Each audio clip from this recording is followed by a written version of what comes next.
Randall Woodfield had it all. Good looks, a college degree, and a shot at the NFL. But instead of catching passes, he started catching felonies. Turns out, getting cut from the Packers didn't just hurt his ego. It kick-started a murder spree so insane, even Ted Bundy was like, dude, chill. He wore fake beards. He used a roll of duct tape like it was a party favor. And he really misunderstood the concept of a road trip. This episode, we follow the downfall of the I-5 killer, America's creepiest wide receiver, and the only guy who thought a porn stash and a sweatband was a disguise. Get ready for bad decisions, worse disguises, and a guy who should have stuck to Gatorade and playbooks instead of becoming the Jeffrey Dahmer of rest stops. That's today on Death in Entertainment.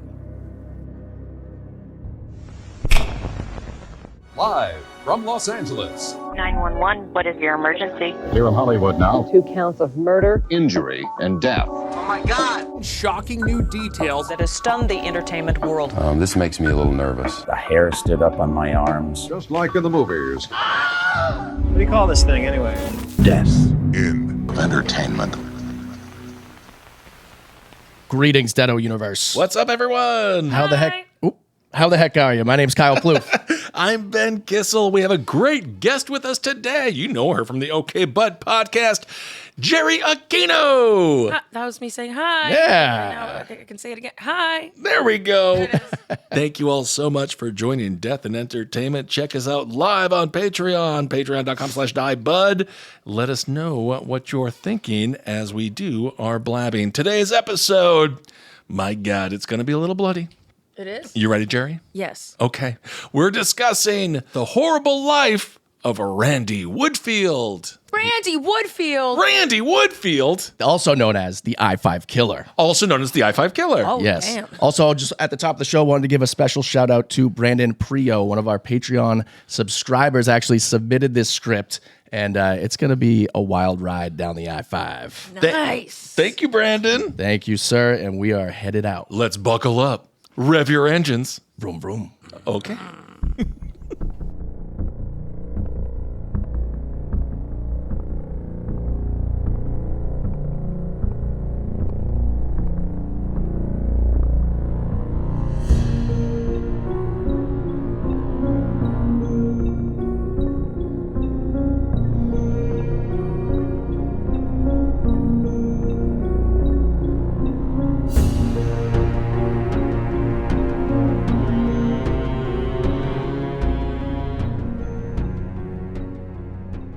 Okay, so Randall Woodfield. This man is an American serial killer, serial rapist, kidnapper, robber, burglar, Oh. and if you didn't see him that bad already, former football player. Whoa. Jeez. To top it all off. I can't catch a break, Okay, hold on. He was a former Green Bay Packer football player. which is the worst of all. It was like, so he was real, like a real football player. He was a real football player. He was drafted in everything. Yeah, Wow. we will get to that. Okay. He was dubbed the I-5 Bandit, later the I-5 Killer, by the media due to the crimes he committed along the Interstate 5 corridor running through Washington, Oregon, and California. Yeah, because bandit sounds too fun.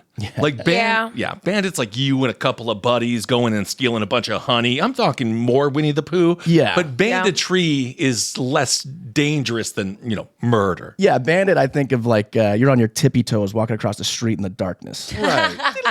What are you doing over there? Yeah. Just doing bandit shit. Banditry. All right. Fine. Almost all of his crimes occurred within 2 miles of an I-5 highway exit. Before his capture, Woodfield was suspected of multiple sexual assaults and murders. Though convicted in only 1 murder, he has since been linked to a total of 18 murders and is suspected of having killed up to as many as 44 people, making him one of the most prolific serial killers in U.S. history. That is insane. He was busy.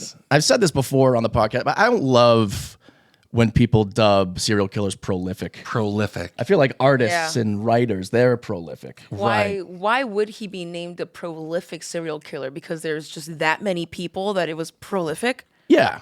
That's ridiculous. Caught a lot of bodies. Yeah. Well, that's more insanely violent, incredibly unhinged, and dangerous. Yeah, scumbaggery. Yeah, not prolific.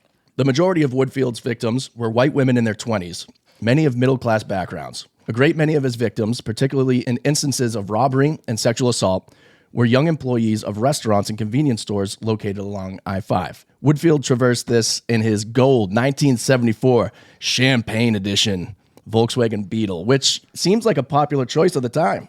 Well, it's a popular choice with serial killers because of the headroom. Is that true? Yes, absolutely. Because Ted Bundy also had the Beetle. Wow. They ran well, didn't need that much gas, and deceptively large on the inside. A lot of those cars back in the day were deceptively large on the inside. They look really tiny, but then in there you could do all sorts of murdering activity. And they're so goofy. Like we had Herbie, the bug. The love bug. The love Right. bug, that's right. And so that's what it was associated with. I love Herbie the Love Bug. We used to watch that movie series on a regular basis. Me and my mom. There were so many of Mom. them. And at no point did Herbie belong to this man and go and start murdering a bunch of people on the side of the highway. He was just trying to win races for charity. Yeah. And how specific to kill people right off the highway? Right? Well, you got to get in and get out. Exactly. And this is Yeah. before all the cameras and everything like that. This main artery was very easy to flow through.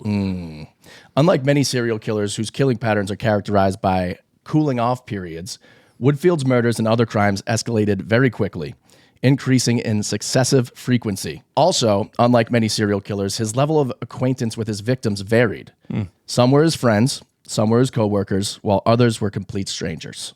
I mean, the coworker thing would be the most aggravating. Yeah, like, dude, I just fucking see you when I punch the clock. Why are you killing me right now? Exactly. Seriously. I tolerate you while I'm getting paid. You know, he also cooks the fish during lunch. He stinks up the bathroom so everyone can smell it, and then he's gonna go and fucking kill you. That's so annoying. And then it'd be like you and then you want to tell your other coworker the next day, but it's like, you're killing me. I'm not gonna be able to. Right. Like, I wish God, Jerii could know about this. I wish Jerii would fucking, because she would be like, girl, I told you so. And I'd be like, I fucking knew it too. God. The water cooler gossip. Yup. She'd be like, I knew it. I knew if someone was going to be the killer in this room, it would be that guy. Oh. Yeah. In some instances, Woodfield's attacks were undertaken entirely at random, while in others, the murders were incited by rejected sexual advances. Oh my God, I can't believe it. Well, You're ugly anyway, and by the way, you're dead. Right. Right. And also, he was definitely planning on killing the person, like, before he got rejected. He's just like, however this goes, I'm definitely killing her. It's got to be a thought. It is. It's definitely a thought. You know, and it happens, I think, mostly with women, but some people just get mad if you don't have sex with them. I've experienced that myself. We're just like, no, I don't want to, and then they get all mad at you and stuff. Yeah. But talk about a bitch move. Yeah. You don't want to have sex with me, why not? And it's like, just because you're a fucking nerd. I don't want to. Stop.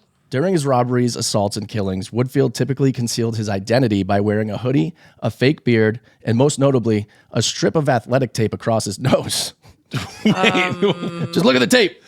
Okay, Nelly, why? What does that matter?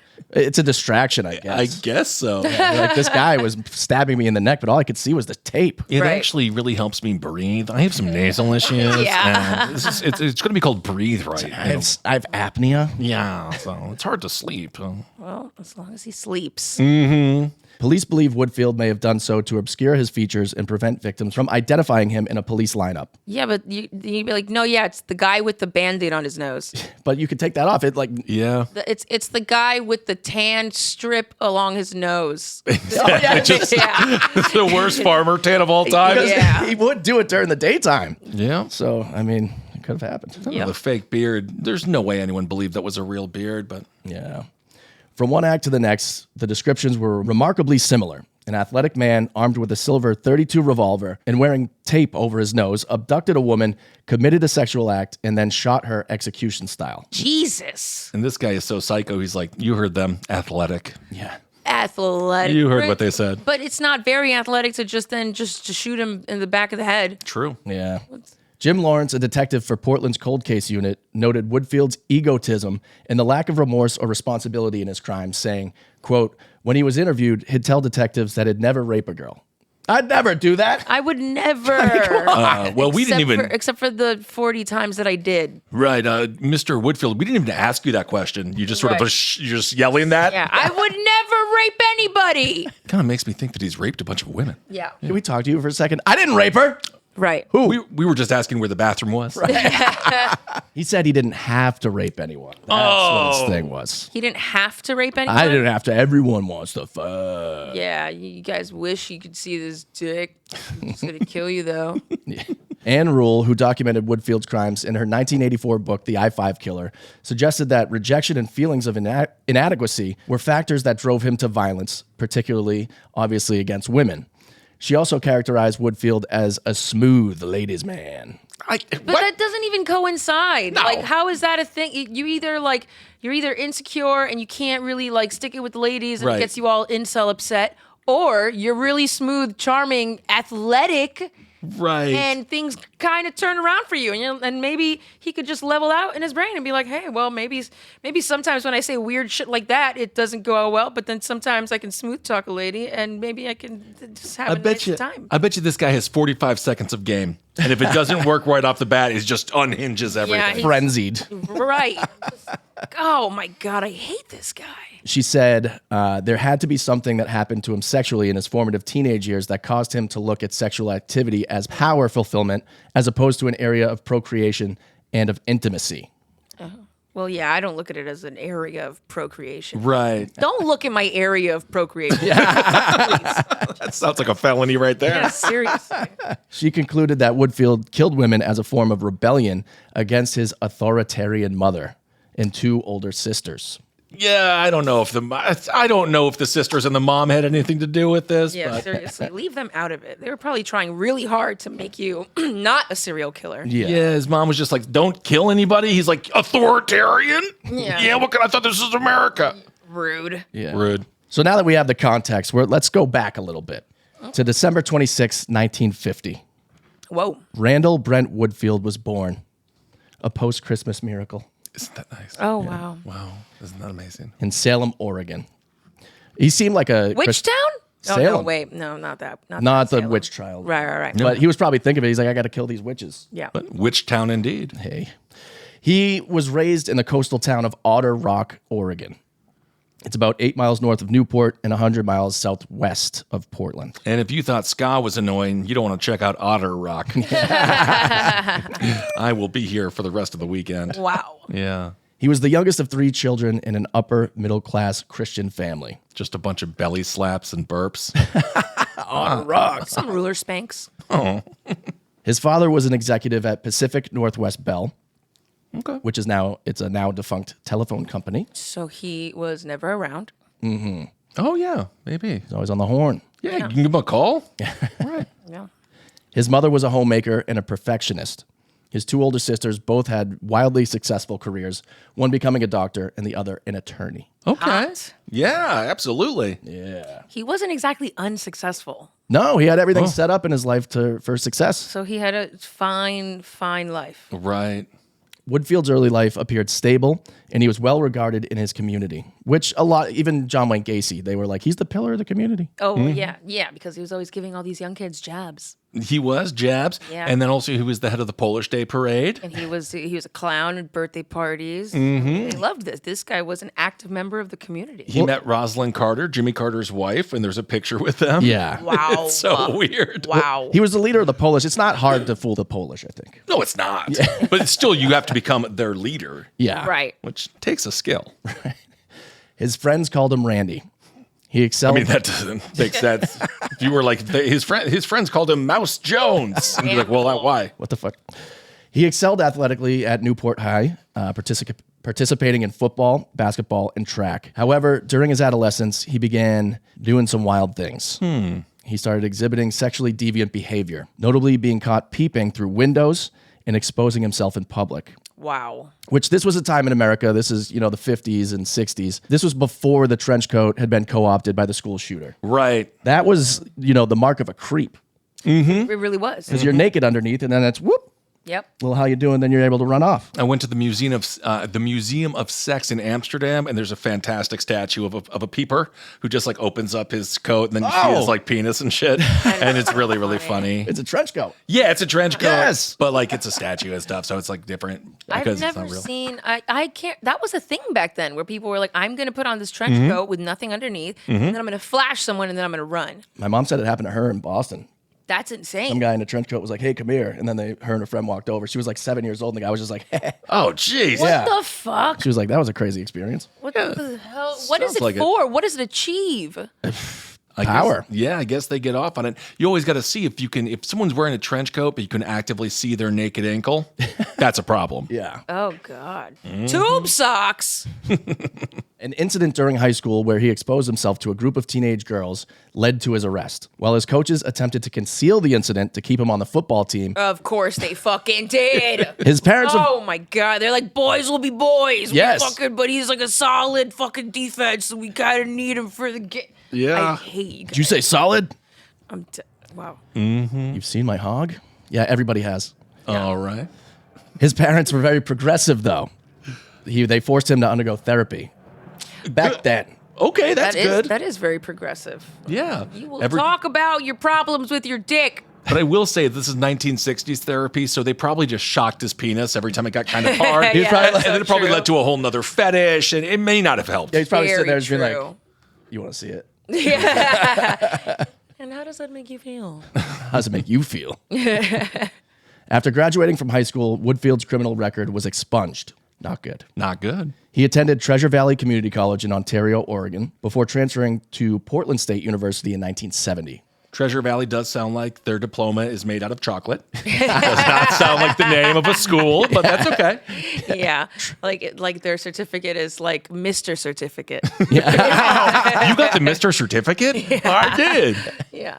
Treasure Valley granola bars. Oh, fantastic. At Portland State, he played college football as a wide receiver from 1971 to 73. In 1973, he led the Vikings in receptions, which was 18, and receiving yards, 216, on a team that went 1-10 for the season. They suck. They were terrible. Got 18 receptions? That was the number one receiver? It was. rough. Out of how many games? 11. Oh, they suck. Yeah, he didn't even get 2 receptions a game. Oh, my Lord. Wow. That's Just bad. I don't even know sports, and I know that's bad. That's bad. Yeah. Gary Hamblett, one of Woodfield's coaches, recalled, when he was with me, he was the nicest, most gentlemanly kid I ever knew. Well, yeah, he wasn't trying to fuck you. Right. He was quiet and polite, hardworking, and real coachable.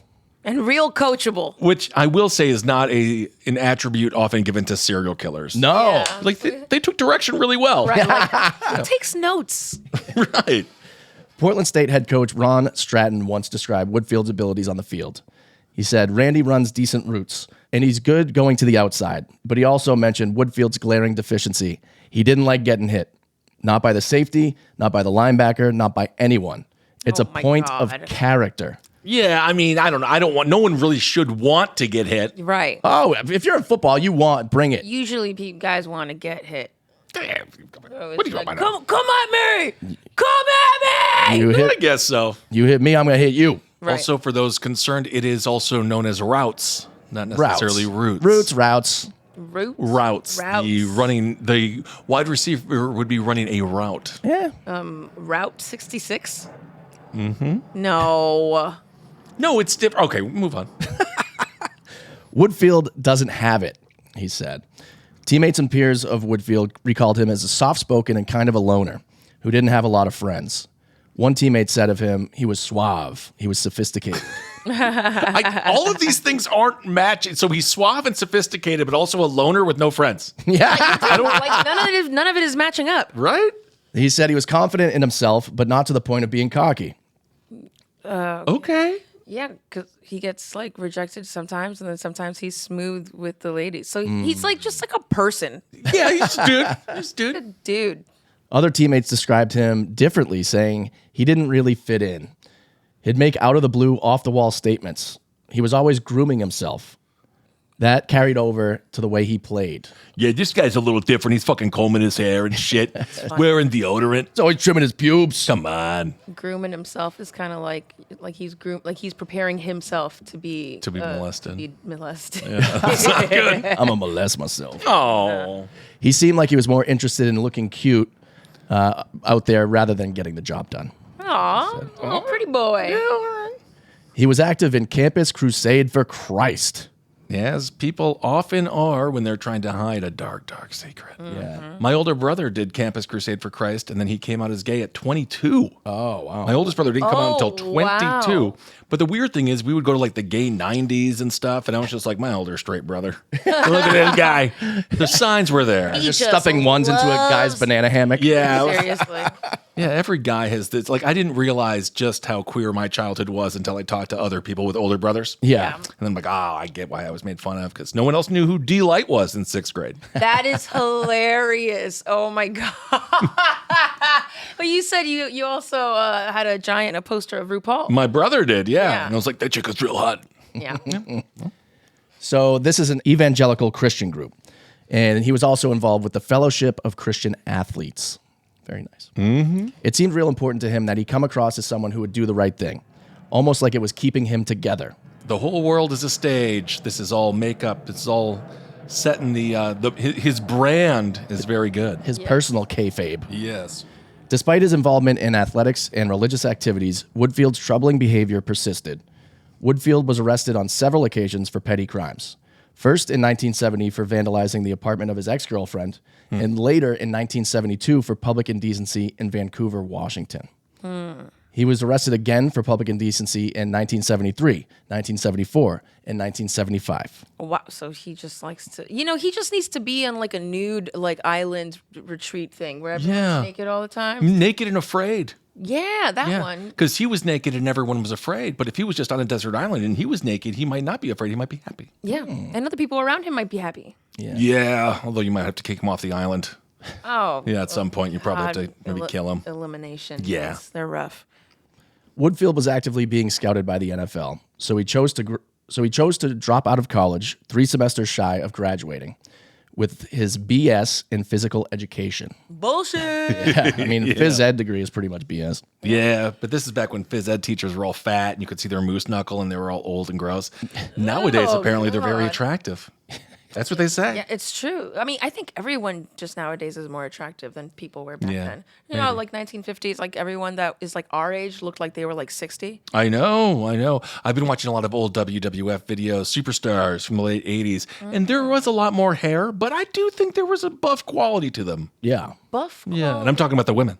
Oh, very good. Okay. He was described in scouting reports as running a 4.7 40-yard dash. That's good. Yeah, he cuts on a dime, has good hands, and catches well in the crowd.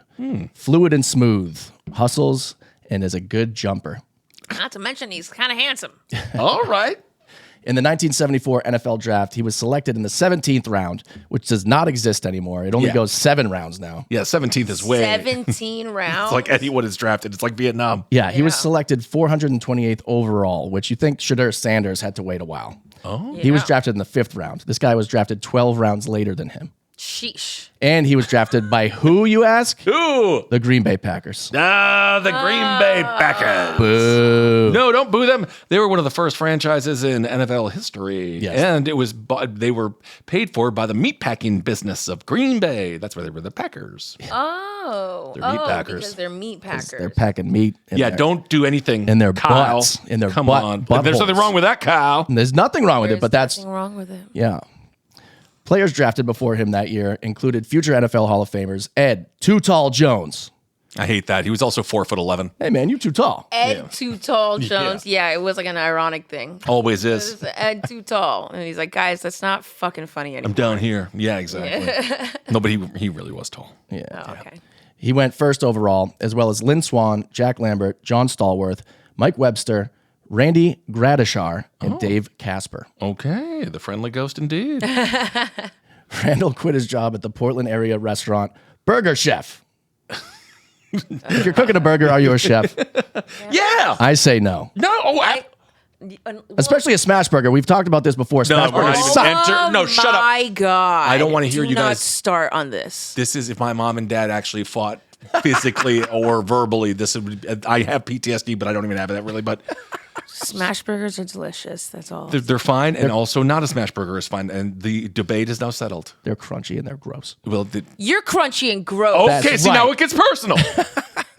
You guys always make it personal. He's stupid. Well, let's move on. Yeah.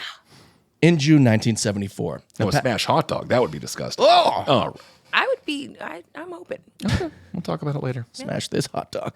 I will. Whoa. Mm-hmm. The Packers sent him a first class plane ticket along with instructions for airport limo pickups that would take him from the team's training camp in De Pere, Wisconsin, Instead, he declined, choosing to make the drive himself from Oregon to Wisconsin. Oh, come on. First class. It's so fun. Yeah. When he eventually showed up for training camp, Randall was 23 years old and listed at 6'0" and 170 pounds, which is pretty skinny. They talk about him being all buff and stuff. Yeah, that's a massive indictment on this man's character. Skinny boy. Yeah.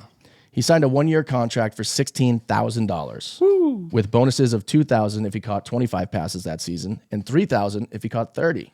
And Nice. $20,000 if you kiss the coach.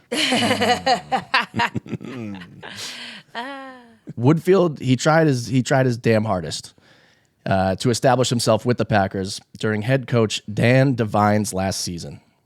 Coach Devine. I love him. Fantastic drag queen. You love her, Dan Devine. Nice.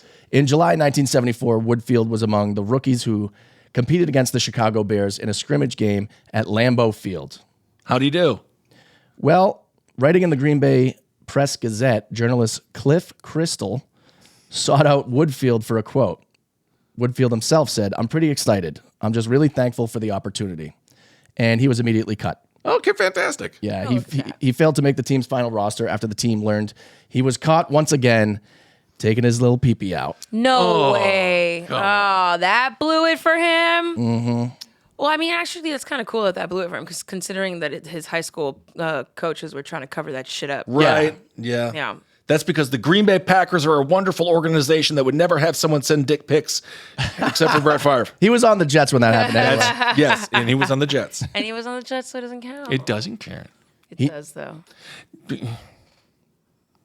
He never played a regular season game for the Packers. Following the setback, he joined the semi-professional Manawak Chiefs for their 1974 season. All right. And he found a job working for Oshkosh.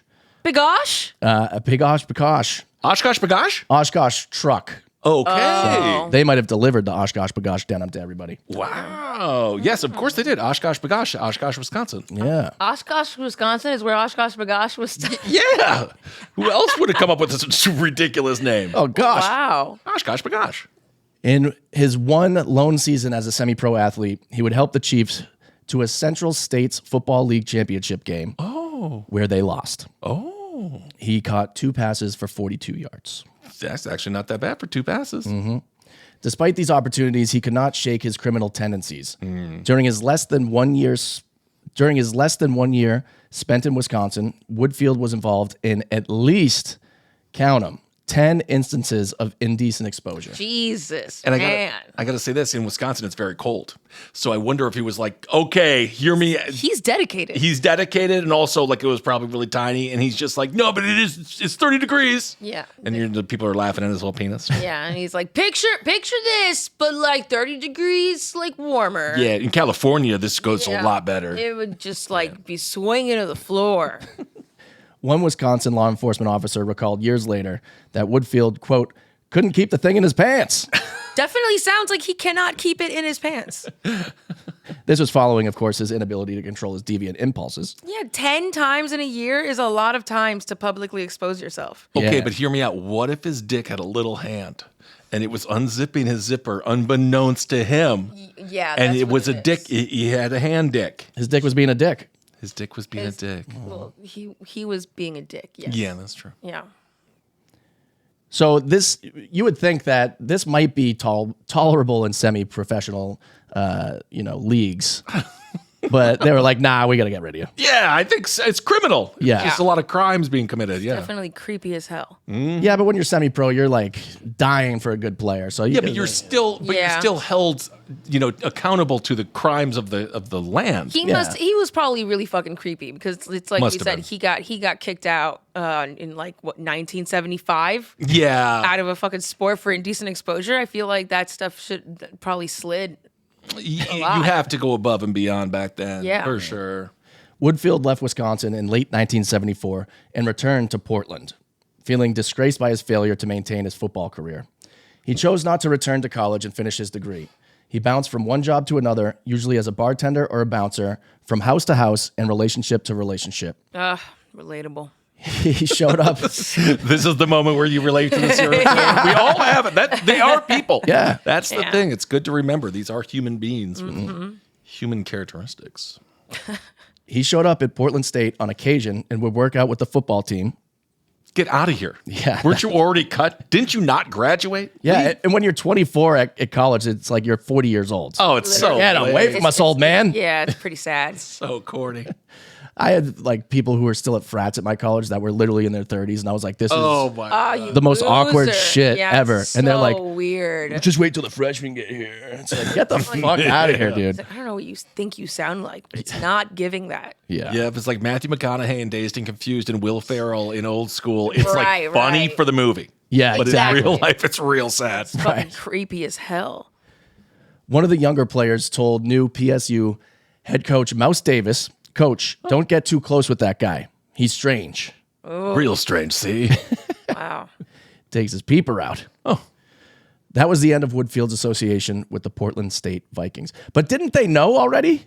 It was one of the younger players. It was like a freshman on the team was like, "Hey, coach, you heard about this guy?" Yeah, I know. Right? Wouldn't it be like the opposite? Like the coach telling the kid, like, "Hey, don't get too chummy with that player over there." Yeah, he gets real sad when girls turn him down and he starts showing his dick about it. He starts showing his dick. I guess you hear it through the grapevine, though, you know? Well, maybe since it was a freshman, it was just like, you know how like when students know more about each other than like the coaches and the teachers do. So maybe that was like a thing. They're like, no, dude, you don't want to actually talk to this guy. We've seen him at parties. And of course, maybe you hear it through the grapevine, or if it's something about the male anus, you might hear it through the gapevine. Nice. Wow. Okay. And we're cooking. There you go. In 1975, several Portland women were accosted by a knife-wielding man. So now it's moving on up. Sharp objects have entered the chat. Right. Your intrusive thoughts have entered the chat. Yes, they have. He forced them to perform oral sex and then robbed them of their handbags before running off. So Not very nice. so he robbed them. He burgled a little bit. Yeah. Did Yes. some light burgling. The attacker was described as athletically built and handsome. Can we end the athletic thing? Why He's handsome? not athletically built. But also, why handsome? They're like, "Oh my God, this guy made me suck his dick," but he was dreamy. It's like, not for nothing. It could have been uglier. It could have been worse. It could have been much Right. worse. He's like, "You put the knife down, I'd do it anyway." Yeah. Law enforcement responded to the string of crimes by having female police officers act as decoys, which that's probably terrifying. But necessary. Hey, go on out there and say you're gonna service people. You're gonna yeah, it's a dangerous job. Somebody's gotta do it. Yeah, I mean, it feels kind of cool, though. 'Cause Yeah. then you get to stab him or kill him or something if he picks you up. Yeah. Yeah, I You guess can be like that one cop in South Park who just fucks all the guys. Yeah. Actually does it, which is quite funny. An undercover female officer walked leisurely through a park, and a man wielding a paring knife darted out from behind the bushes. Jeez. Oh my God. He started demanding her money.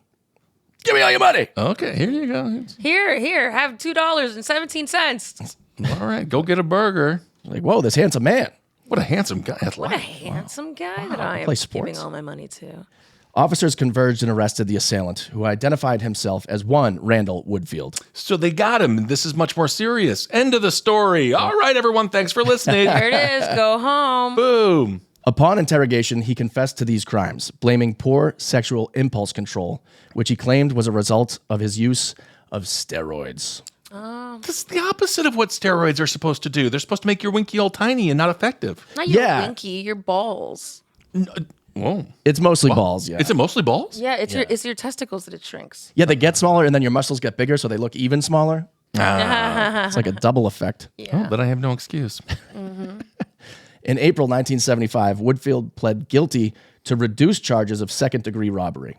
He was sentenced to 10 years in prison, but was freed on parole in July 1979 after having served 4 years. Okay. All right. I mean, yeah, sure. That makes fine. I can accept those terms. I don't like it. Yeah. Former PSU teammates, instead of condemning him, walking the other way when they see him at the grocery store, you know what they did? What? They threw him a party. Wow. Welcome home party. Yes, a little celebrate from release from prison party. Yeah, there it is. I feel like you get a celebration from release of prison. I guess the only thing he was convicted of was theft, right? So that's not. So they it's don't the other stuff. know. But yeah, but they kind of all people do know already at this point that he is indecently exposing Yeah. himself constantly. Like, also- there's no way people don't already know him. It's like, oh, there's Dick Out Randall. Right. He's definitely gonna show his dick at some point today. Just fucking watch out. Yeah, he got the last name Woodfield because it comes from a long line of field full of wood. It's kind of a boner thing. There I'm trying to it make a is. Yeah, boner I reference. see that. Yeah, you guys yeah. fill it in yourself. You Make it tried funny it. if you can. If you're driving, laugh a little bit. Have a good laugh. Walk the plank. Thank you. That's his dick. Oh. Yeah. He showed up 2.5 hours late to his own event. Okay. Now that's Casual. relatable. That's Fashionably late. Yeah. all right, but that's not the biggest. That's the biggest. Yeah, deal. he's like, sorry, I'm late. I was in prison. Yeah, that's right. Well, then he should really be on time. Yeah, he's used to being like the Didn't whip learn is cracked. anything. It's true. American serial killer and late to his party. Well, that's the Doesn't real match crime. at all. Woodfield also attended his 10-year high school reunion in Newport. He was remembered for showing off his muscles and telling stories about his glory days in the Packers organization. I'm dead. I'm dead. So lame. Is he Uncle Rico? He was there for one day. Oh my god. That's the glory days. Randall grew especially fond of sending naked photos of himself to women.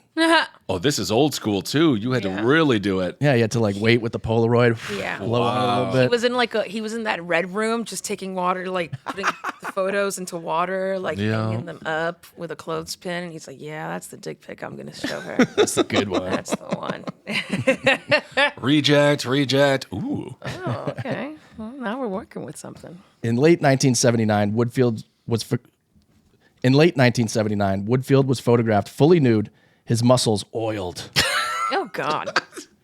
Oil me up, baby. Oh, right. Someone's got to see this. Okay. He mailed the image to Playgirl magazine for consideration. Wow. Yo, how'd he do? Well, the following May, he received a letter back stating, "Congratulations, you have been selected for possible publication." Wait, so he was a playgirl? Well- He was trying to be a playgirl? Yeah. He was selected to possibly be selected Okay, well that's pretty good. That is actually not bad. to Playgirl's Guy Next Door feature. That is so. Yeah, the peeping Tom serial rapist. Yeah. The guy next door. You know? Oh, that's horrifying. He's got an underground tunnel to your house. Oh, nice. God. It's kind of the guy in my basement. Oh, weird. Yeah. And single. Nice. Athletic and single. Wow. Woodfield continued to wait for his photo to appear in the publication, but it never did. So he just bought one every week. You know, the guy is like, so he's a little low. He's a little maybe gay or something. He's like, no, I'm just looking for myself. That's why he's running out of money. He's buying every issue in perpetuity, just waiting for it. It's never happening. Going to every newspaper stand, and he's like, what about today, Doug? Yeah, maybe He's they like, just forgot it from this one. Maybe today, Randall. Maybe today. He buys 50 of the same one to see. Yeah. Just want to make sure. On October 9th, 1980, Sherry Lynn Ayers, 29 years old, she was an attractive x-ray technician and former classmate of Woodfield's. She was raped and murdered in her apartment at my Southwest God. 9th Place in downtown Portland. Dude, a classmate. I know. Oh, it'd be so annoying. Yeah. Her body was discovered on October 11th by her fiance. Aww. She had been bludgeoned and stabbed repeatedly in the neck. Jesus. So So he blew up for not showing up, and that was like his last straw. Yeah. Is that his nice guy spread didn't come out in a magazine? Oh my, that was, oh wow. That's what drove him off the cliff. yeah. What a supervillain origin story. Yeah. Holy So hell. he gets out of prison in July 1979.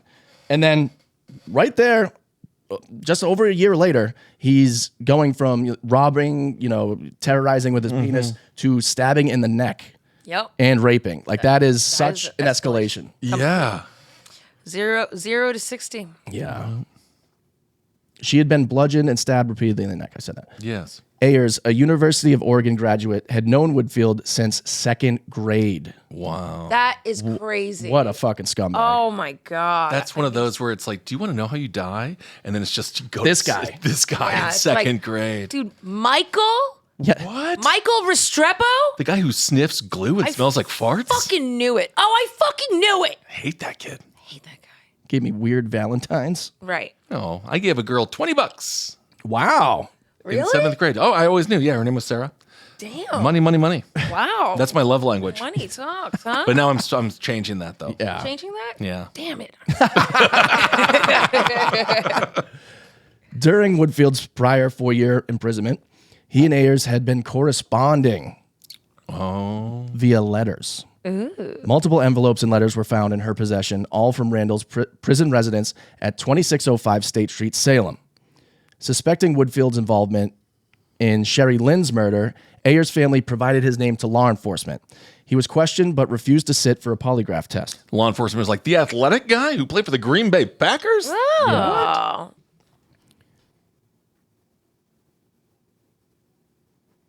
Homicide detectives found his answers generally evasive and deceptive. Yeah. But because his blood type did not match the semen found on the victim's body, no charge. The blood type? The blood Semen type? blood type?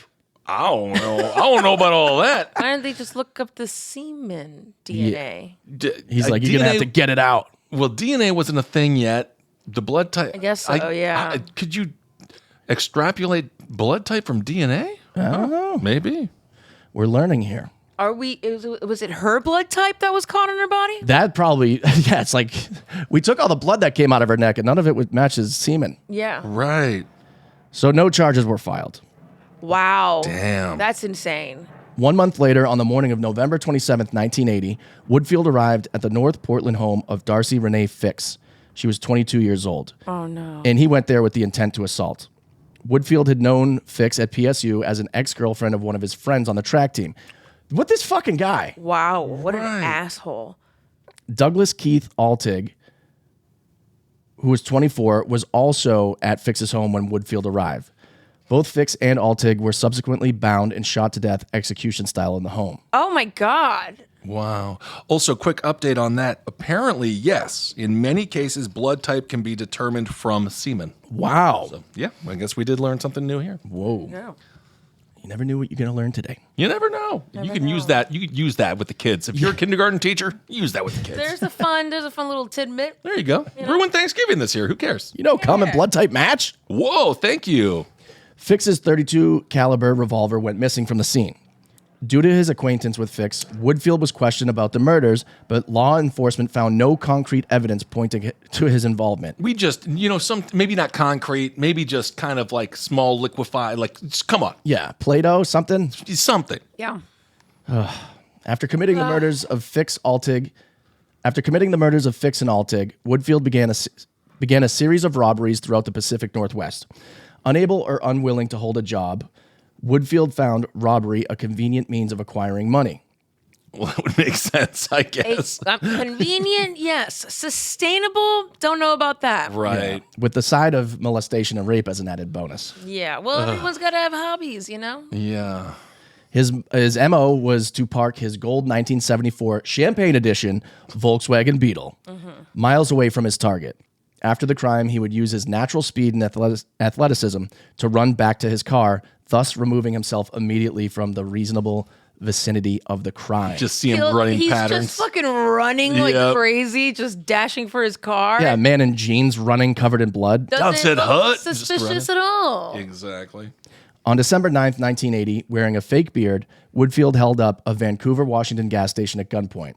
In Eugene, Oregon, 4 nights later, on December 13th, he raided an ice cream parlor wearing what appeared to be athletic tape across the bridge of his nose, similar to nasal strips worn by football players. Do not rob an ice cream parlor. That's for innocence and for joy and sweet fun. Right. Seriously, that's just evil. Oh, it's truly evil. On December 14th, he robbed a drive-in restaurant in Albany, Oregon. On December 21st, Woodfield, again wearing a false beard, accosted a waitress in Seattle, trapping her in a restaurant bathroom and forcing her at gunpoint to masturbate him. Wow, that's Yep. of all the things. Yep. Grab it. Oh my. Now just stroke it. It's like then what? That's it. Just do that. Yeah. That's fine, really. That's okay. By January 1981, law enforcement had dubbed the robber the I-5 Bandit. Let's just give him a really cool name, just so he keeps on doing it. Yeah. Given his apparent preference for committing crimes along the Interstate 5 corridor. On January 8th, he held up the same Vancouver gas station he had previously robbed in December. Okay, so he was like, this one works. Yeah, kind of going back. At some point, aren't they going to be like, hey, again, huh? Yeah. Wow. Okay. Interesting. This time, he forced a female attendant to expose her breasts after he emptied the cash register. Wow. Okay. That's annoying. God. Give me everything in your... Wait. Unbutton your top. Dump them out. Yeah. Dump them out. You know, dump them out. That's what we say in Boston. Dump them out? As a mating ritual. Oh, my goodness. Sounds like I'm at the Karen Reed trial. Dump Checks them out, out. sweetheart. Yeah, dump them out. And I told her to dump them out. It's a Boston love language. Yeah. 3 days later, on January 11th, he robbed a market in Eugene. The next day, January 12th, he shot and wounded a female grocery clerk in Sutherland, Oregon. Oh my God. And then that's when I was born. My birthday is January 12th. Oh, happy birthday. Yeah, as soon as he killed that girl, I popped out and was like, whoa, I feel weird and like I was just assaulted by an athletic guy. No! Was he handsome? Yeah. On January 14th, a man matching the description of the I-5 bandit and wearing a false beard invaded a home occupied by two sisters aged 8 and 10. He ordered the girls to undress, Oh, my God. Dude. sexually assaulted them, and forced the older girl to perform fellatio. Jesus. Older girl by meaning 10-year-old. Yeah. Yeah. What an Yeah, this guy's a real piece of shit. So he cracked and then he just leaned in hard. Yeah. And it was like, fuck it. If I'm doing this, I'm doing it all the way. On January 18th, in Kaiser, Oregon, a man matching the description of the I-5 bandit entered the Transamerica office building at night and sexually abused two cleaning women, Sherry Lynn Hull, age 20, and Beth Wilmot, age 20. The assailant took both women into a back room, ordered them to the floor. After sexually assaulting them, he shot each of them in the back of the head, That's execution crazy. style. Come on, it's bad enough that you're taking them through this whole ordeal and they're listening to you. What is the point of shooting them afterwards? Right. Well, I mean, I wonder if he was like, no more witnesses. Yeah, he's People are just- getting hot on my tail. He's just like discarding people. Like Yeah. I don't know, it's really fucking weird. It feels like there's no. There's no like passionate fetish thing attached. Like usually people like will assault you and then strangle you or something. Yeah. But he fully like backs away and then just shoots him. It's been said that the girls who gave up a little bit of a fight were the ones that got shot. Wow. Oh, okay. Yeah. So, like, if they resisted in any way, that was enough for them to die. Wow. Yeah. It's not good. Not That's what I'm going to say. But Not that's good the- at all. But he's The a theme of his- good-looking dude. Just take a girl out on a date. Yeah. His brain's all messed up. Yeah, definitely. But that's like the theme of that's his whole thing is he hates rejection so much. So if you even hinted that you didn't want to do it, you're dead. That's so ridiculous. This was generally keeping with his MO, some sexual act followed by a .32 caliber bullet to the rear of the skull. But while Hull died of her gunshot wounds, Wilmot actually survived by faking like she was dead. Yep. Good move. She lied motionless on the floor. I mean, that's a gamble, though. It is a gamble, but You have to just but be you like, have to, fuck, I'm already shot, man. No, but it's literally your only way out. And I hear so many stories of people that like survived just because they played dead. Well, that's what I think about when we were talking earlier about whether or not you map out in your head where you're going to go when you're in the movie theater in case someone comes in shooting everybody. There are people that just lay there, but I don't know if I could do that. I would just be running and I'd probably get fucking shot. Yeah. Oh, yeah. Yeah, you probably would. You got a big old head. Got a toaster oven head. Panicky little bitch. Yeah, you might be the one that I would try to get under. 'Cause, yeah. Yeah, I would definitely like shrink down and just like completely just become Well, invisible. it is disgusting and very, very sad, but people who survive school shootings will often take blood from someone next to them that was shot, wipe it on them. It's brutal. No, Oh it's my true. God. It's constantly, it happens so much. It's strange. You have to think about those things. Unfortunately, It's America. it's a survival tactic. Yeah. Jesus. So yeah, she survived. She laid motionless on the floor with slugs lodged in the back of her skull. That's insane. As soon as her attacker left, she called the police. En route, one officer noticed a thickly built man fitting the assailant's description standing at an intersection. Oh, that's a Just little on casual, the you Yeah. just trying to walk back to his car. Or But just not crosswalk. Not Yeah, not I just wanna breaking the law. jaywalk. No, I'm not going to jaywalk. I'm going to stop. I'm going to wait for that sign to tell me I can walk. You know? I'm not a criminal. What am I fucking? What are we animals? But this was more than a mile from the crime scene, so he had already ran. Yeah, but a mile isn't that A mile's far. not that much. No. But in the officer's mind, it would have taken a hell of an athlete to make it that far that quickly on foot. That's just a So chubby officer. stupid. That's just a chunky officer who's like, how the heck did he do that? Well, this is a testament to his athletic skills. Can't be that guy. Maybe he can travel through space and time. Yeah. Is it possible? He's a cryptid. Oh.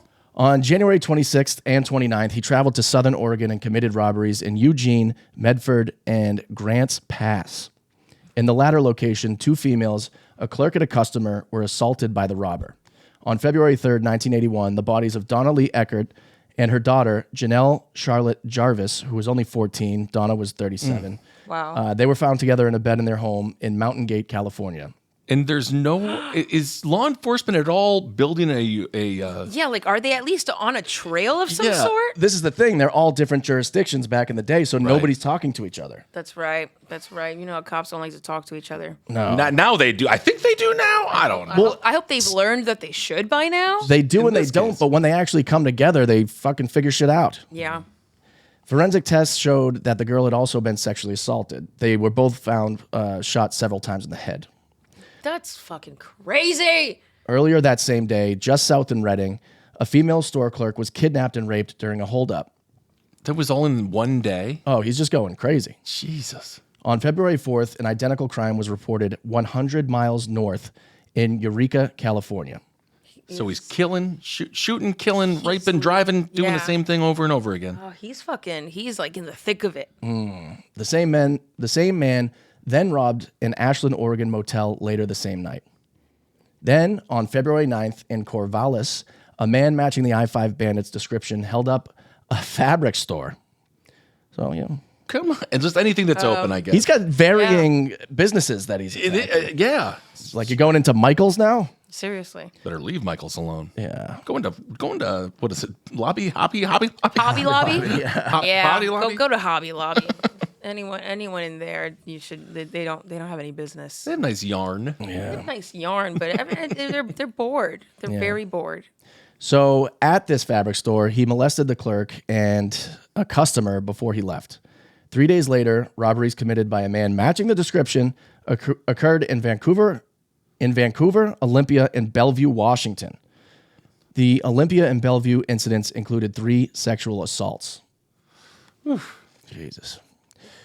During a visit to Portland, Woodfield planned a Valentine's Day party at the city's downtown Marriott Hotel. For who? For him. For love. For love? Okay. For the love of Pete. What? Wait, He rented out an entire event space and invited friends and acquaintances, former players, everybody. Oh, so he was feeling.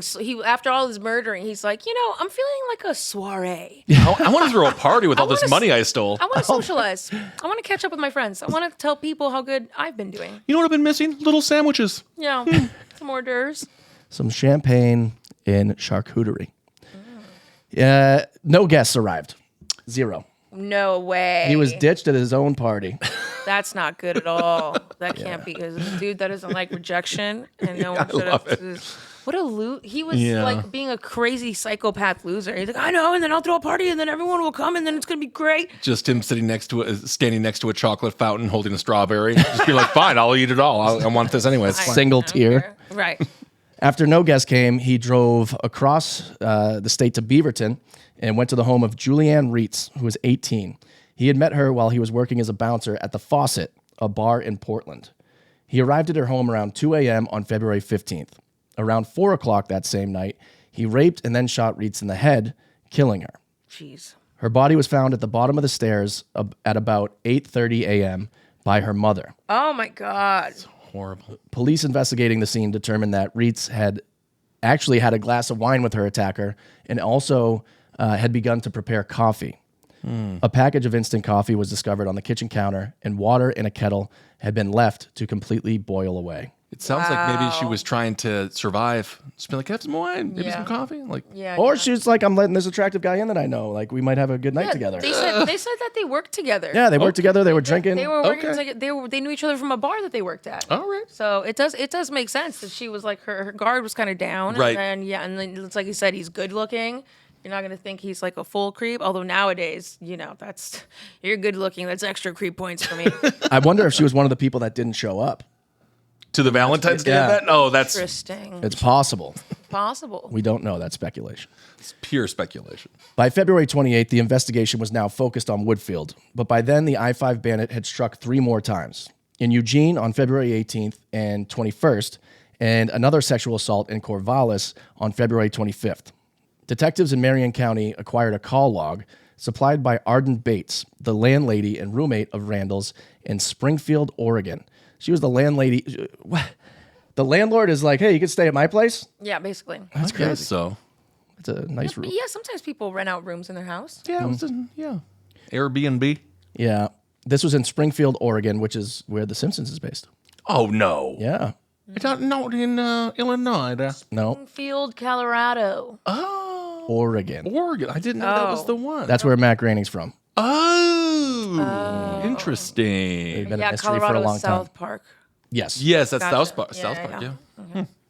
So when they actually pulled the call logs, it showed a lengthy phone bill with a trail of calls from San Francisco to Bothell, Washington.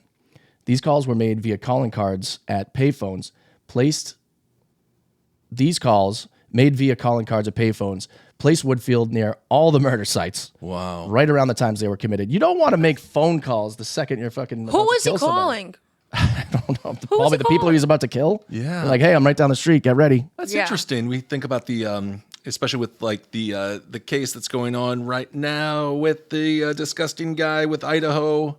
Brian Koberger. About Koberger, we think about the pings, the cell phone pings. I guess Oh, this is the right. equivalent of that, huh? I guess it is. Because it's like, what is he like? Who is he calling? His mother? And then he's just like on his, after a murder. And she's like, did you eat? Yeah, Ma, I ate.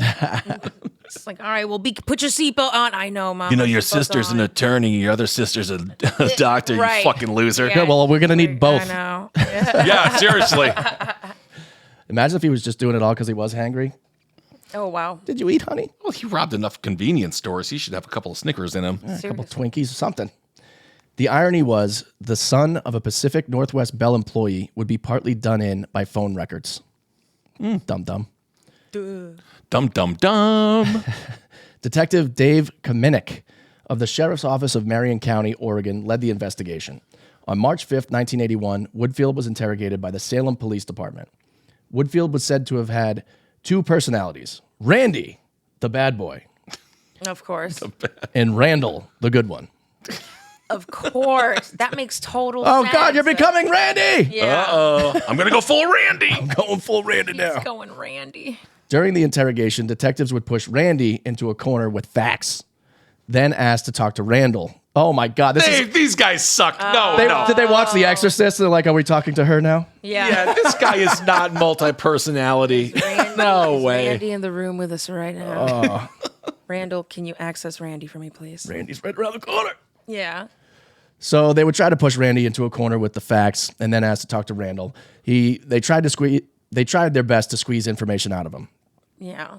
Like, Randall, we know you're protecting your guy, Randy. Randall, we know you're a good guy. We know we know that he's got you up against the corner right here. Yeah, this isn't your fault. It's Randy's. But there is a way out. Yeah, he turns one direction for Randall, and then he turns back. Now I'm Randy. Yeah. Oh, wow. Whoa, pretty good. Ooh. This is my good side. Yeah. And then they're like, and you can see him physically changing.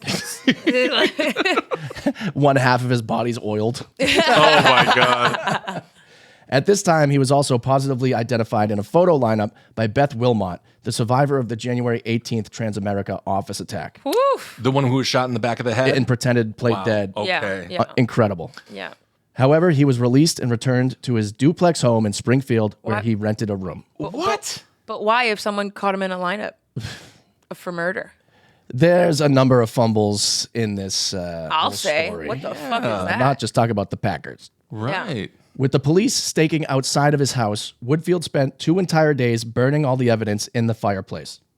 So they're just outside, and they're just seeing plumes of smoke coming out. Yeah, and what do you it's think just he's doing in there?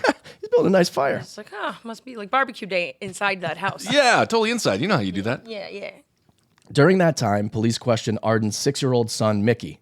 When asked what Randall did for work, Mickey said, he doesn't work. He plays ball with us. Oh, wow. Why did it get into black and white all of a sudden? Oh, no, he's a good guy. I don't know. He just gives me chocolates. He gave me the spinny cap. He killed somebody? Say. Arden herself told police he spends an awful lot of money. I don't know where it comes from. After acquiring a warrant, Woodfield was taken into custody after being positively identified by several more robbery victims. If I was that one chick that identified him, I'd be kind of pissed. I'd be like, Right. what? That wasn't good enough? Hey. I was like Right. shot and everything. Is it because half my brain got blown out? Do you think I'm stupid? This is the guy. That's the guy. They were like, yeah, but you were shot from behind, so like, how do you really know? Right. And it's like, are you fucking kidding me? His home was subsequently searched. Inside, law enforcement discovered a spent .32 caliber shell casing inside a racquetball bag. Oh, of course he played racquetball. Fucking racquetball. My dad played racquetball. It's a fun sport. It I looks like the fun. sound. I like the sound it makes. Kong. Yeah. That was pretty good. Yeah, very good. As well as a roll of tape that matched the tape found on the victims.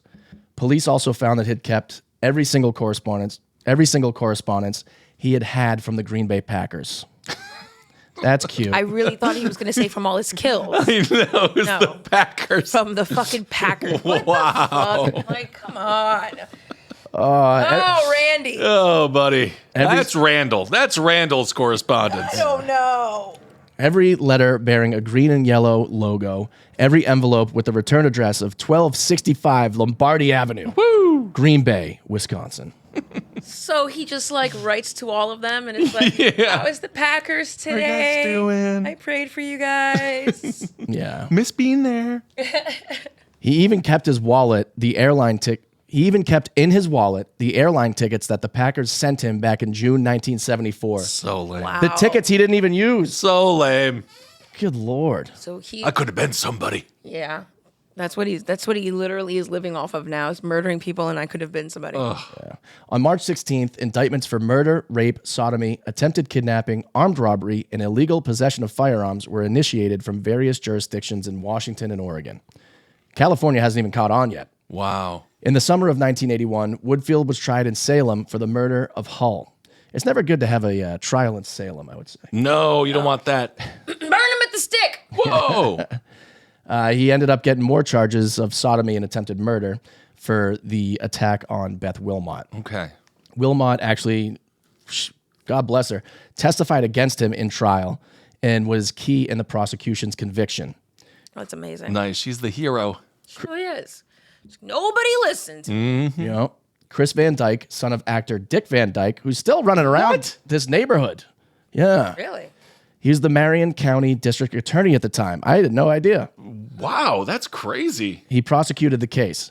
Van Dyke would later characterize Woodfield as, quote, the coldest, most detached defendant I'd ever seen. Yeah, that makes sense. He Yeah. seems pretty sociopathic. Yep, I believe it. On June 26, 1981, after 3.5 hours of deliberation, Woodfield was convicted on all counts and sentenced to life in prison plus 90 years. All right. Oh, that's good. Finally. Fine. No kidding. Finally. My God. Only took 45 freaking crimes. Yeah. Author Ann Rule described Woodfield's appearance in court saying, quote, If I hear the fucking word athletic again, get ready.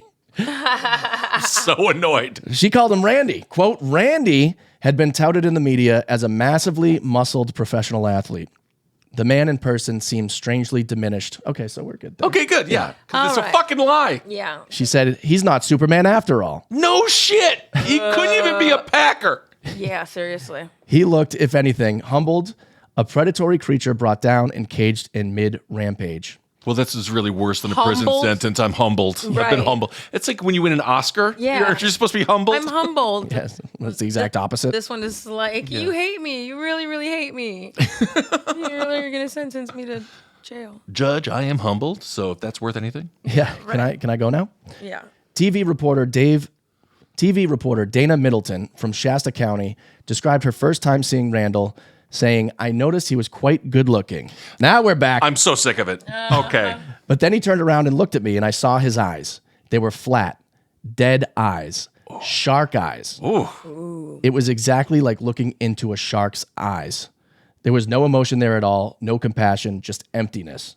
Yeah. I've never seen eyes like that in a human being, never before and never since. Let's not indict the shark here. I think that sharks are, unique, and some are probably more violent than others. I don't like sharks' eyes. I would not. No, I think they're kinda No, fun. they're like bulgy, and yeah, they are a little flat and dead on the Yeah, inside. I guess aren't so. they? Are. Yeah, I'm just always like, what are you feeling in there? Yeah, I'm hungry. Hammerhead I sharks look fun though. Yeah, they are fun. There's so many different kinds of sharks. The little nurse baby sharks are cool. Yeah, yeah, There's a good song about them. Is there? yeah, very popular. No, I don't want it. Never mind. Sorry, I asked. I started playing kids songs at Kaylina's bar while she was working there the other day. And she rough. was screaming at me to stop because I did like 5 Oh, because in a you row. were at the. Yeah, I was just at the house and I was just laughing to myself that there were a bunch of old guys being like, I'm fucking leaving. That's actually fantastic. Kind of hilarious. hurting your wife's income. Yeah. Yeah. Kind of nice. Hurts your own family in a way. Hurts you as well. Yeah, That's really. good. But it's funny because then she gets But it's annoyed. funny. Yeah. Then she comes home all angry. And, Yeah. Without money. Over the Hokey Pokey and Baby Shark just on repeat. Yep.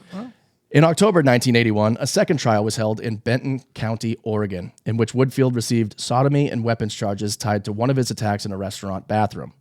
Prior to this trial, his counsel attempted to move the trial from the Willamette Valley. It was thought that because of the publicity of the case, Woodfield would not get a fair trial there. Yeah, okay. Do we really care? Right. I mean, yeah, it should be a fair trial, but yeah. He already has a life sentence plus 90 years. Willamette? Yeah, I almost feel like at this point he gets out of jail to go sit in the courtroom, so it's like almost a nice thing for him. Yeah, I know. He's having like a day out. Right. Field trip day. Yeah, let's go. You have to go. You have at least 2 months of like a bunch of court dates to go to at least to look forward to. It's too good for him. Yeah. Let me patch this in. Prior to this trial, his counsel attempted to move the trial from the Willamette Valley. Willamette, like damn it? Like damn it? It doesn't matter. All right.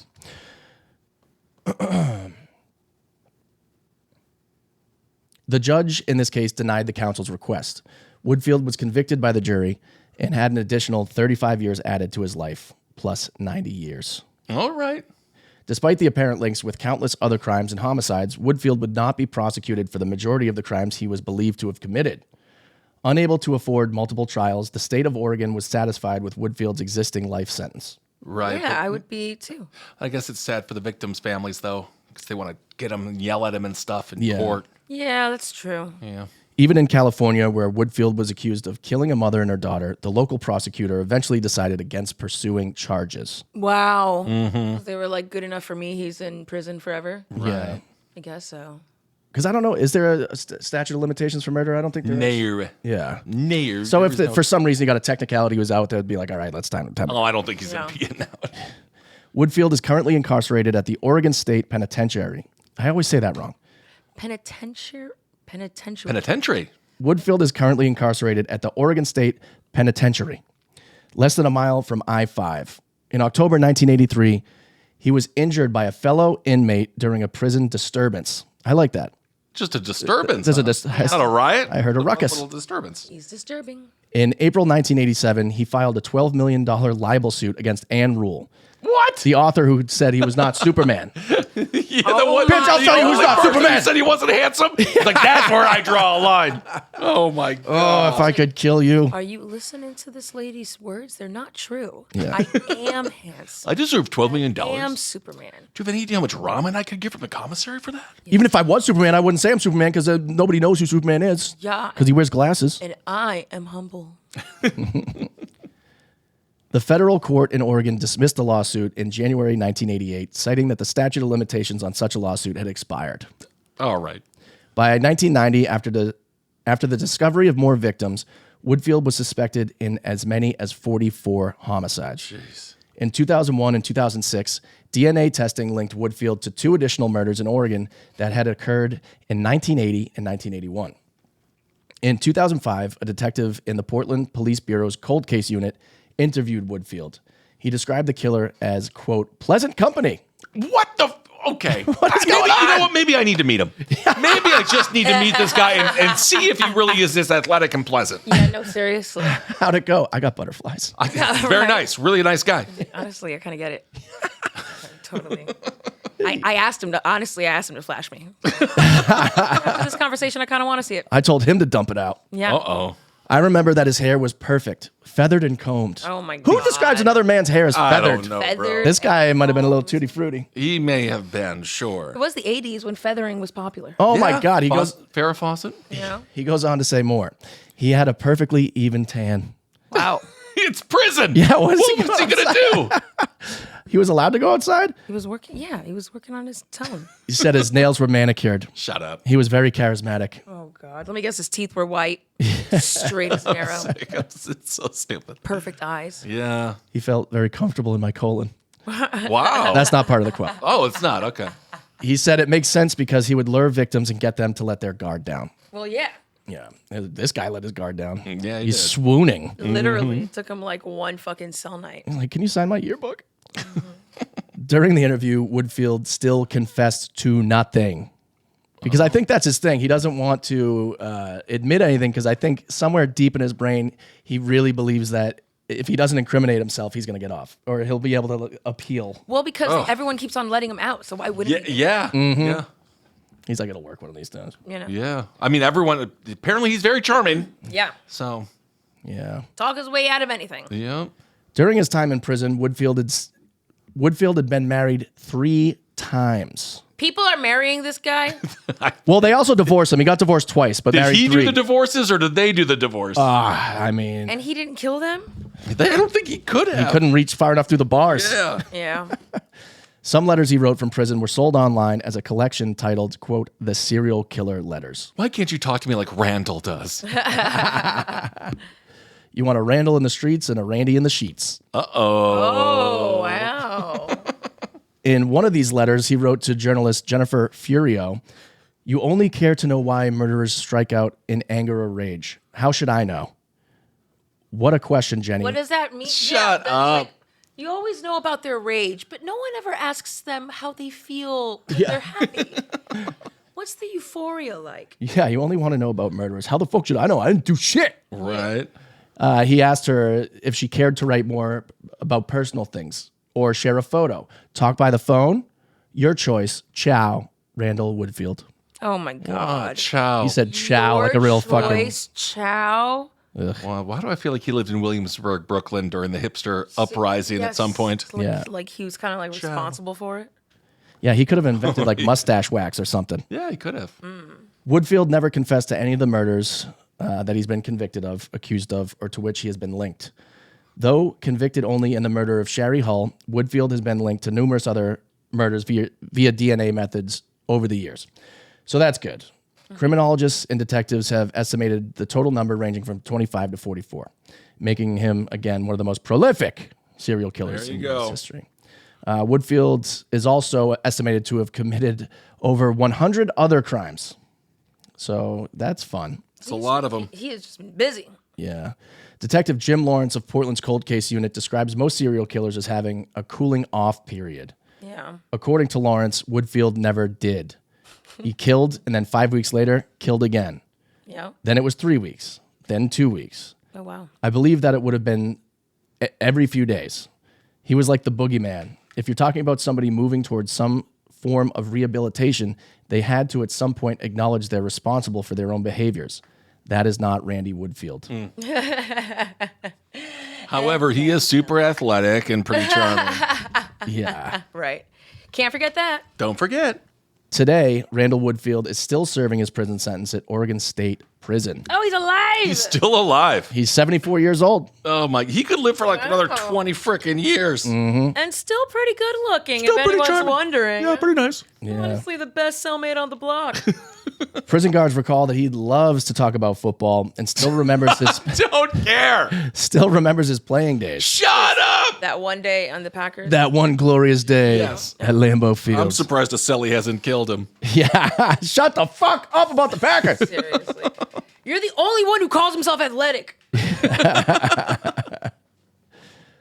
He's, the playing days were 5 decades ago. There you go. He spends most of his time sitting on his bunk bed and ignoring the people around him. Okay. Well, that's Not very but charming, is it? he's probably one of those guys that's like waits till you're not looking, and then he's like looking to see if you're looking, and then just like looks away. Then he looks away. He's like brooding. He's feeling sorry for himself. Right. He's thinking none of this is his fault. Yeah, Yep. That he shouldn't be there. like he really wants the attention, but he's like acting like he doesn't. Right. The female guards say that when he sees them, he's up and about, prancing around in his cell. Oh my Oh, he God. prances. Still to this day, working on his hair. He's like the Fonz. Shave his head. Shave his head. That's the ultimate punishment. That would be incredible. Yeah. Would that be unfair and cruel and unusual? No, not at all. No, Shave his fucking perfect. head. Yeah, seriously. Whoa, this is crazy. Woodfield joined MySpace in 2006. Who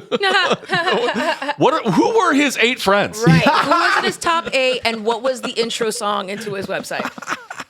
Creep by Radiohead. Yeah. His profile was as close as he ever has come to taking ownership of his past. He said, quote, I spend the remainder of my days in prison because I have committed a murder along with many other crimes. I once tried out for the Green Bay Packers. Oh, my. So that's All right, getting good. closer to the truth. Uh-huh. There you go. The only reason I didn't make it is because the skills I had to offer, they didn't need at the time. Yeah, whipping your cock out is not something they need. Yep. No, we didn't need all that assault. They need someone who likes to fucking get in there and hit people. Sure. That's crazy. So he literally put that on a bio. Wow. Imagine seeing that on someone's Instagram bio.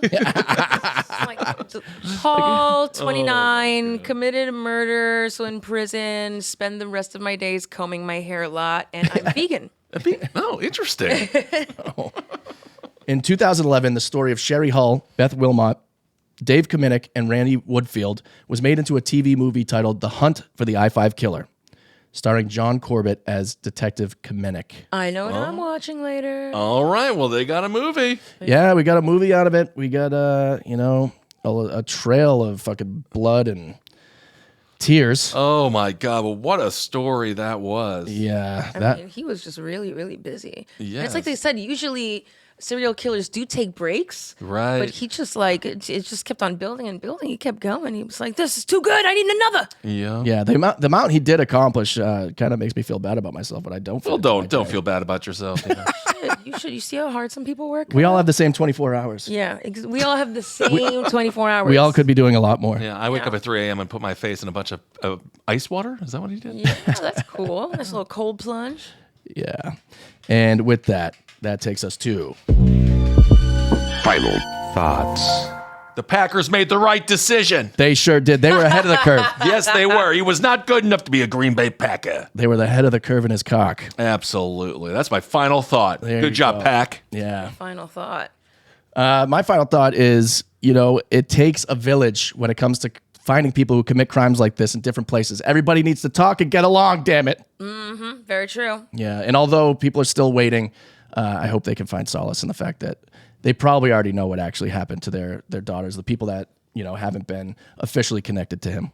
Yeah, and that's really sad. Really, the answers that the unanswered things. Where is my daughter? Where are these bodies? Yeah. Yeah. I mean, did they ever not find a body? It sounded like he just shot them and left them right there. Yeah, no, I think, as far as we know, all of his victims were found, but he wanted to get to the next one. He wasn't like, I'm going to go bury this one. He really had no issue about burying things. No. He didn't want to cover his tracks or anything. Not at all. Which is weird because he still was able to do a lot of work. It seems like law enforcement covered his tracks for him because he was so damn handsome. Yeah. So seriously, and that is my final thought, which is, ladies, do not trust good-looking people. Yeah, uglier the better. Come on That's now. not okay. No, not like that. Oh, but okay. just Never I'm mind. saying don't fully just fall for what you see in vanity and stuff. Like if you have a weird intuition about someone, just because they're kind of handsome, you shouldn't let it slide.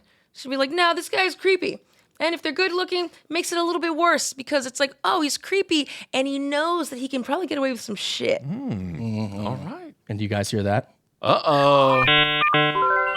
You've got mail. We have got ourselves a mailbag. Mailbag. Mailbag. On the Spotify comments for Wonderland, Blood on Laurel Canyon, Unruly Woman wrote to us saying, 4 on the floor just reminds me of a manual vehicle with a 4-wheel drive. Also, why is Wonderland tied to horrible shit? The Wonderland Gang, Michael Jackson, what the fuck? Yes, Unruly Woman. Thank you so much. Not a Banjo wrote in and said, can't believe I didn't know this story. He packed a hell of a lot into his life. Just a shame so much of what he packed in was awful. I know. It's so much potential. Yeah, they said, great episode as always, one of the best yet. Thank you guys so much for reaching out. Send us an email. If you want to hear a story, if you want to write a story, make sure you send your sources over to deathandentertainment@gmail.com, and we will keep this train rolling. All right, everyone. Thank you so much for listening. Support all the shows that we're doing together. Okay, Bud Politics, and of course, Death and Entertainment. Hail yourself, and until next week. Don't go dying on us. Yeah. Bye. Bye. You have just heard. A true Hollywood murder mystery. I have never seen anything like this before. The movies, Broadway, music, television, all of it. A place that manufactures nightmares. Okay, everybody, that's a wrap. Good night. Please drive home carefully and come back again soon.